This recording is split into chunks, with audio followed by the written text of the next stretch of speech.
Welcome back to The Right Note, Sarah. Thank you for coming in again. No worries. Yeah. How are you feeling? I know you were overseas, the US and the Europe on your tour, was it? Yes, I was. And the Europe.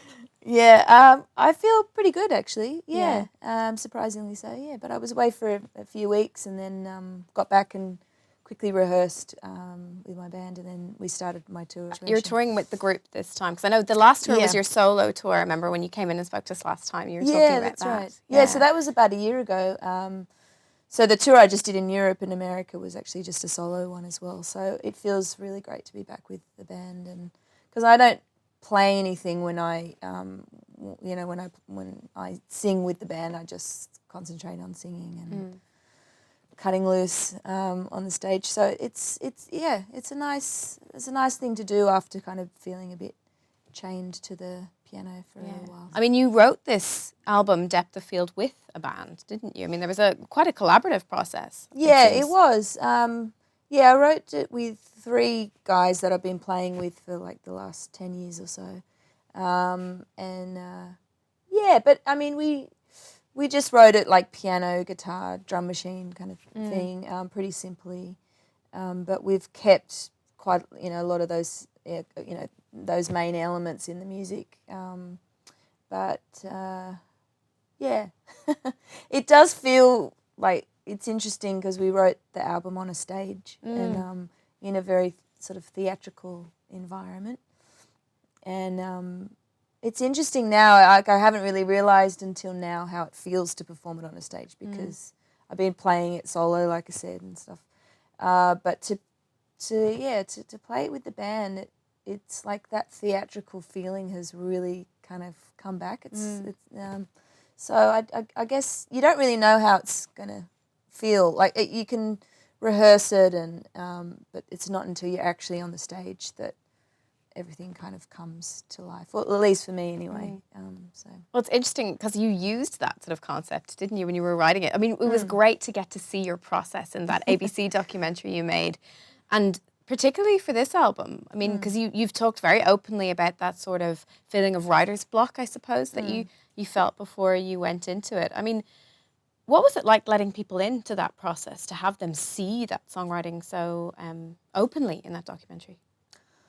Well, yeah, it didn't really hit me until the day that it was going to be played on the ABC. So I didn't really think about it too much, because Brendan, who made the documentary, is somebody that I'm really comfortable with, and we work together, but then we're also good friends, and so it felt fairly natural to invite him into the space.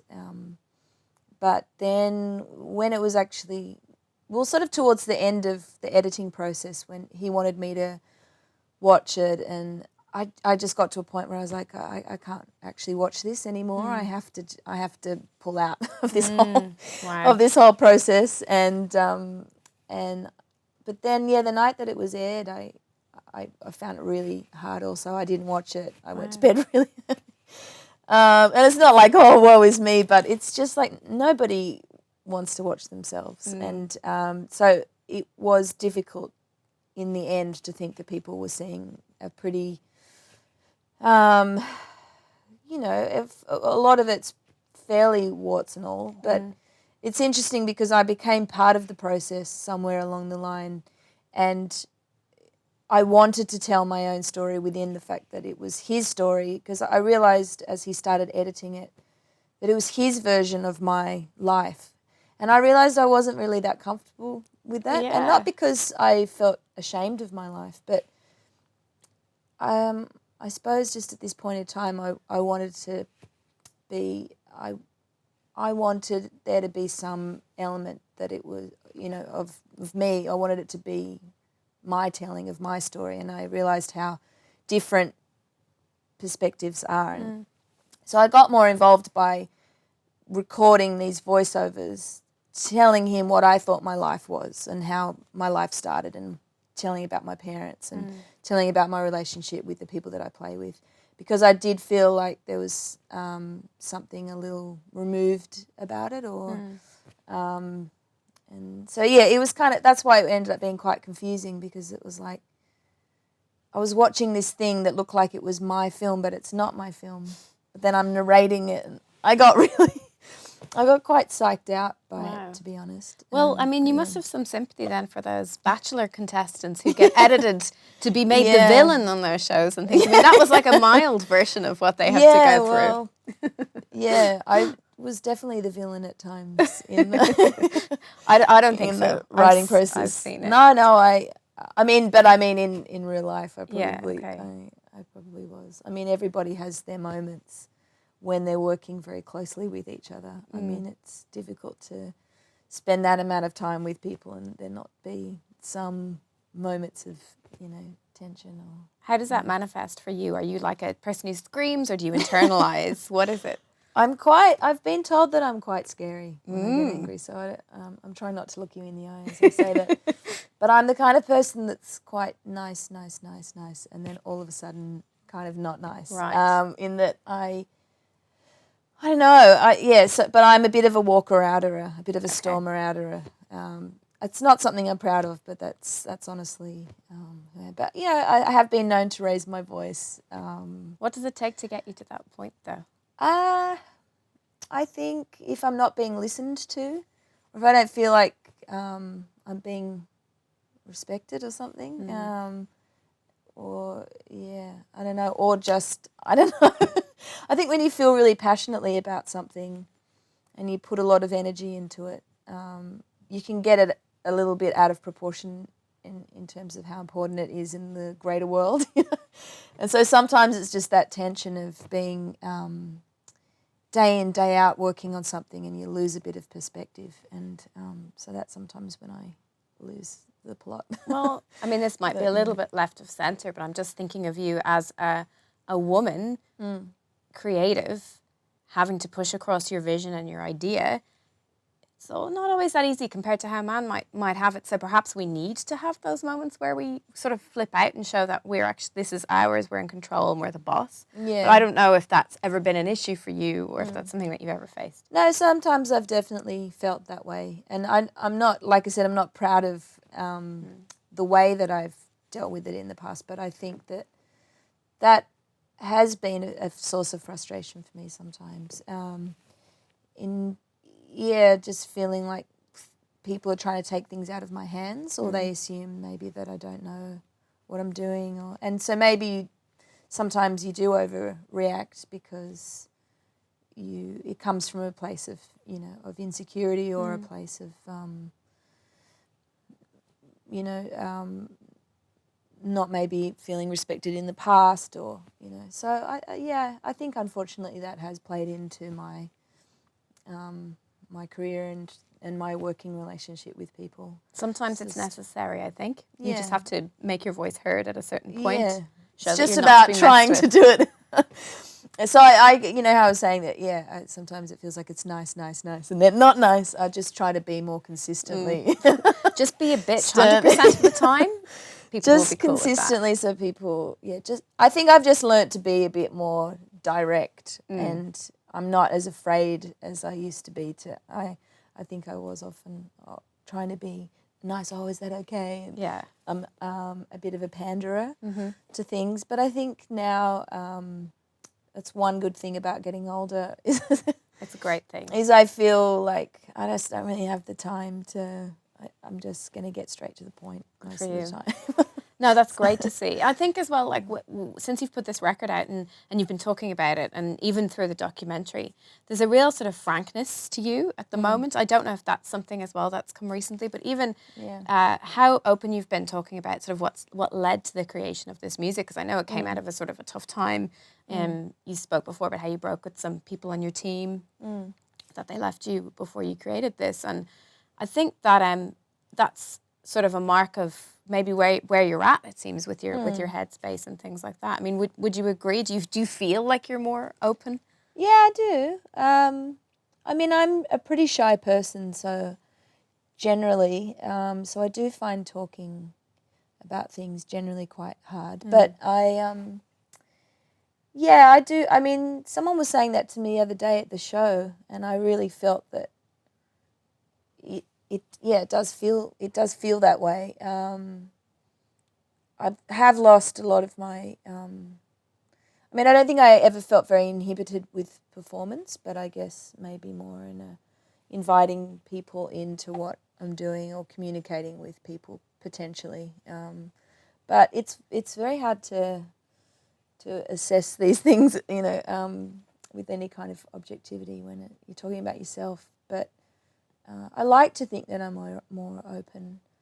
But sometimes, I long to be the more closed person that I used to be, because sometimes that's you're not sort of opening yourself up to scrutiny as much, or I can understand why people do that or why I have done that, but I don't know. I'm sure that part of you is still there, that you could access it should you wish to or need to, maybe for the next record. I guess, yeah. if there'll be another one, you never know. I'm sure there will. Look, I thought as well it was great to see that process of you sort of coming out of that. I mean, would you say it was a writer's block as such, or how would you describe it? No, I don't think so. I think it was like a life block. Yeah, I hadn't actually tried to write at all. Okay. I didn't want to write. I didn't want to know about music. I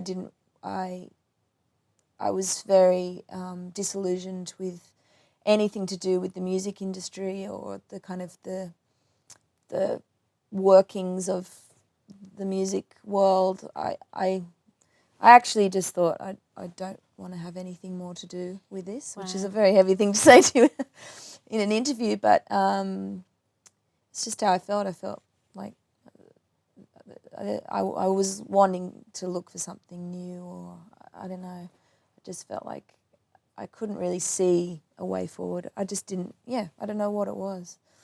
But yeah, so I just think that the Artist in Residence came at a really good time, and I think, part of why it was such a fruitful time was just that I was surrounded by people who I've made music with for a long time, and I have a really strong relationship with them that goes beyond the making of music, and I feel that we genuinely love each other and care about each other, and I know where we're all coming from, and we've all kind of gotten older together, and that was, I mean, I couldn't have done it without them, and working together and laughing and being, I mean, we're idiots together, as you probably saw in that's part in of the the fun, I'm documentary. sure. Yeah, but then, so that artist residence in Campbelltown Arts Centre, wasn't it? Yeah. If that hadn't come along, we might not be here talking about your album. Do you think? Well, I probably would have found a way, but yeah, I do think it was meant to be. It was. I don't necessarily. No, actually, no. I do believe in those kind of things. I do believe in things happening at the right time, and that was definitely one of those situations, I think, in my life where I felt like, it was just a really encouraging. It was really just getting me back to why I do what I do, and it's very, very important for anybody in whatever you do, I think, to come back to why, and just remembering when you fell in love with what you do, I feel emotional talking about it. But yeah, and so I think that it really got me back in touch with that, that kind of feeling of just the magic of making music. So that's great. I'm glad you did, because Depth of Field is one of my favourite records that was released this year, and I return to it a lot. Really strong pop tunes, I think, and I'd like to see it get the recognition I think you deserve it too. I wondered, because we spoke a little bit around the time that you released it, and I remember you talked about, I mean, some of the songs are personal, but some of them are also about you looking at relationships around you and being inspired by that. But since it's been released, I think, reviewers and things interpret things differently. And I wondered, what's it been like for you seeing that? And have you seen some sort of weird and interesting interpretations? I've seen some pretty weird ones, yeah. The Guardian review was was really interesting, but cool, very... but I kind of don't care in a way. I mean, I like people interpreting things how they want to. I think the only time it's bothers you is if you feel like someone hasn't got it, or or they've misinterpreted something that really matters to you. But generally, it's been kind of interesting, and quite a few I feel that have understood what it is. But I think for me, I mean, the album is generally about the kind of what lies beneath the surface of people, because I think that my own experience was at the time of writing it was, my identity felt fairly blown apart. I didn't really know who I was, or the things, I thought about myself or thought that I knew about myself had definitely come into question.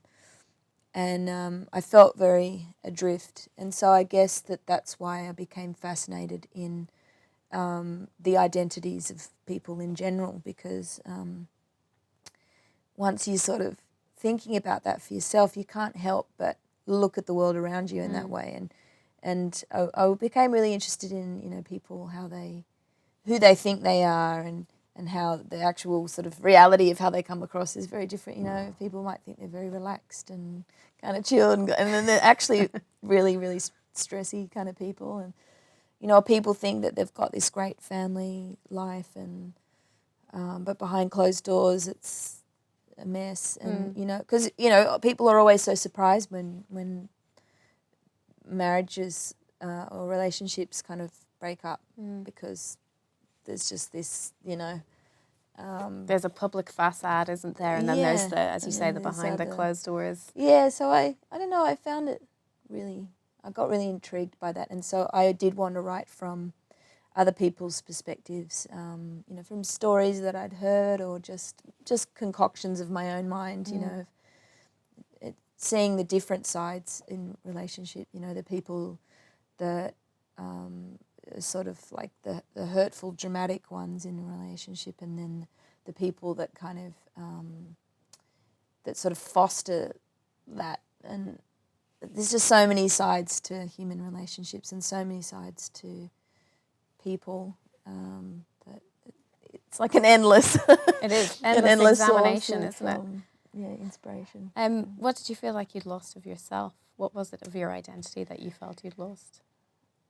I guess the sort of carefree, sort of hopeful side of myself. I felt very bogged down by the sort of everyday nature of life, I think when you're, I'd come from feeling very solo and untethered to things, and that in itself can cause a lot of unhappiness, and but then to find yourself very tethered to a place, and then that kind of mixed with losing a long-term sort of working relationship and things like that. I guess all that you realise how much those things form your identity, or who you think you are. Anyway, I'm not really answering it properly. What did I? I could have just stopped with. I have a grasp of it. Yeah, a combination of maybe having family duty, whereas before maybe you didn't have so much. No, I've never. For a long time, I've lived in a very sort of bohemian's not the right word, but I've been doing what I want for a long time, and but I think also having a child, because you're looking, they become everything to you for all this.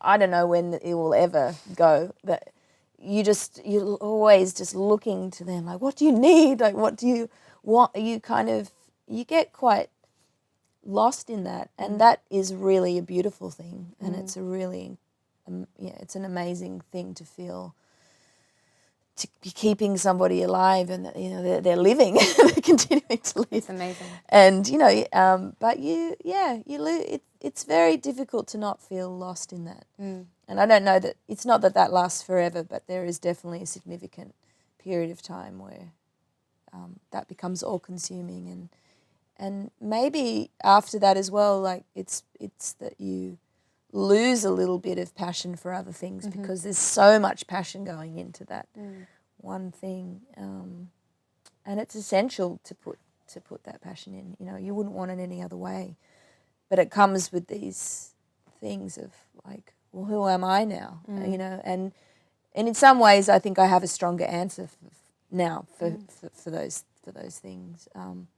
But then it is a grieving process because there's a lot that you. Yeah, it's difficult to explain, but there is a lot that you lose. You're not the same person. But then I can say that about a lot of other big situations in my life, like losing my mum, or or you move to another country. You're forced to become kind of a different version of yourself, and that's kind of scary. And you just want to hold on to something. But I mean, I can relate to that for sure. Yeah. But I would imagine that there are so many parents out there relate to what you're feeling as well. You talked there about how you think that you've got almost more of a solid picture now in a way of maybe your place in the world. So do you feel like you've found but I yourself don't want to. again? I never like to place too much importance on that being about having a child either, because I'm just always so aware that, I can just hear the other people just saying, "Oh, it's like, different for everybody." Yeah, and course. part of it is is aging and is.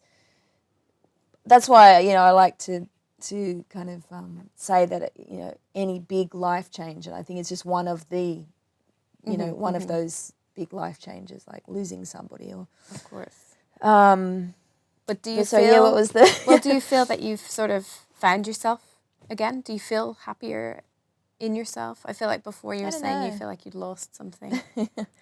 I think things change from day to day, if I'm going to be honest, but. I don't know. It's yes and no.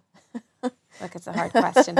I'm not going to deny it's a difficult question. But look, as I said, I have really, really loved this album. Oh, I hope that you do make more music. I know that you're being very careful there, not to pinpoint anything. But and you're going to be going out on tour with it as well. So I hope that is it enjoyable music to play? It's amazing. It feels really great.